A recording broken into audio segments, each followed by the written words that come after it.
दरम्यान महादेव जानकरांशी संवाद साधलेला आहे पंकज क्षीरसागरनं, पाहूया।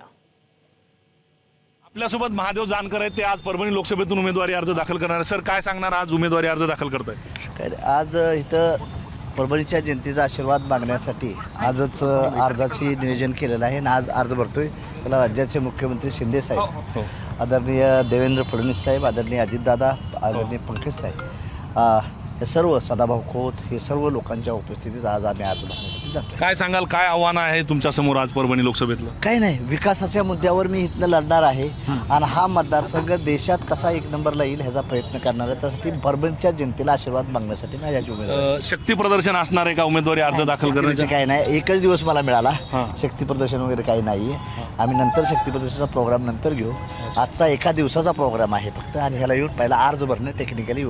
महत्त्वाचा एक विषय असा आहे की महादेव जानकर हे परभणीतले नाहीत, त्यामुळे असा प्रचार विरोधकांकडून केला जातो। त्यांना काय उत्तर देणार तुम्ही? काही नाही, मी माझ्या विकासाच्या उत्तरातून त्यांना देईन। कोणावर टीका टिप्पणी करण्यासाठी माझं इलेक्शन नाही।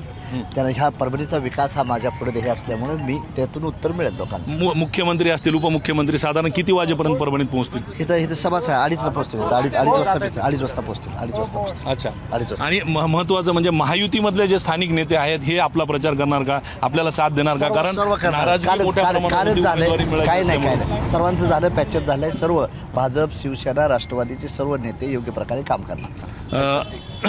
हे होते महादेव जानकर, आणि यांनी स्पष्ट सांगितले महायुतीचे सर्व उमेदवार जे आहेत, इथले जे काही स्थानिकचे नेते आहेत, हे सर्वजण आपला प्रचार करतील, कारण इथं विकासाच्या मुद्द्यावर आपण निवडणूक लढणार। कॅमेरा पर्सन धनंजय दारुंटेसह पंकज क्षीरसागर, एबीपी माझा, परभणी। एबीपी माझा, उघडा डोळे बघा नीट।